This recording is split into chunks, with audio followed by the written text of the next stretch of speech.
이번 보궐선거 참패 결과를 놓고 대통령실 책임론까지 나오며 대통령실의 고심도 깊어지고 있습니다. 바로 대통령실에 나가 있는 배양진 기자 연결합니다. 자, 배 기자, 여당 내부에서 구체적으로 어떤 이야기들이 나오고 있습니까? 네, 일단 당초 여당은 이번 보궐선거에 후보자를 내지 않을 계획이었습니다. 그런데 윤 대통령이 김태호 전 구청장을 사면 복권하면서 사실상 대통령실이 공천을 내정한 것 아니냐는 해석이 나왔습니다. 결국 당선 무효형으로 보궐선거의 원인을 제공했던 당사자를 다시 공천하면서 선거의 정당성과 명분 싸움에서부터 밀린 것 아니냐는 비판이 여권 내에서도 나왔습니다.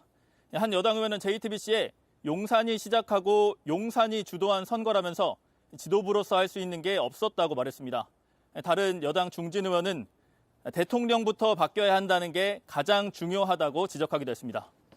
네, 당내에서 이런 이야기가 나오는 거에 대해서 대통령실은 어떤 반응을 보이고 있죠? 일단 공식 입장은 정부는 어떠한 선거 결과든지 엄중하게 받아들여야 한다고 했습니다. 다만 용산 책임론에 대해선 선을 긋고 있습니다. 상대적으로 험지에서 치러진 지방자치선거에서 대통령 책임론을 묻거나 쇄신론을 펼치는 건 과도하다는 겁니다. 야당에선 한덕수 총리 해임 등 국정 기조를 바꾸라는 압박이 이어지고 있지만 대통령실이 이를 받아들일 가능성은 높지 않습니다.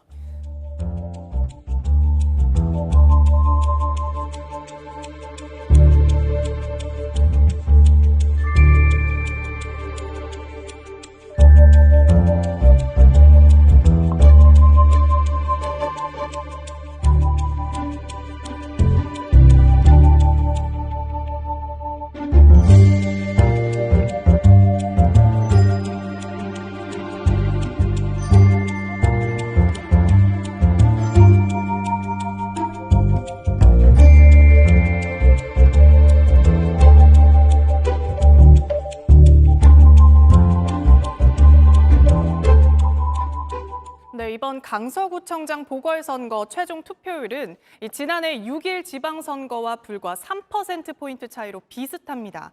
투표한 유권자 수는 비슷한데요. 김태호 후보는 지난 선거에 비해서 약 3만 6천여 표를 덜 얻었습니다. 득표율도 비교해보면 전체 투표자의 약 12%포인트가 야당 쪽으로 돌아섰다는 분석이 가능한데요. 이 중엔 정당 선호도가 뚜렷하지 않은 중도 성향 부동층이 상당수 포함된 것으로 해석됩니다. 결국 이들이 이번엔 야당 손을 들어준 게 승패를 갈랐다고 볼 수 있습니다. 네, 이게 사실 지자체장 보궐선거인데도 사실상 전국 단위 선거로 좀 여겨졌잖아요. 그래서 여권이 좀 더 충격을 크게 받은 것 같습니다. 네, 맞습니다. 이 민주당 이재명 대표의 구속영장이 기각된 직후에 치러지는 선거였고 또 정권심판론이 부각되면서 사실상 윤 대통령과 이재명 대표의 대리전이다 이런 해석까지 나왔었죠. 결과적으로는 이번 김 후보의 득표율이 최근 여론조사에서 윤 대통령의 국정수행 긍정평가 그리고 국민의힘의 정당 지지율과 거의 일치하는 것으로 나타났는데요. 이 역시 중도층을 흡수하지 못한 채 전통 여당 지지층의 표심만 결집된 결과로 해석될 수 있는 대목입니다.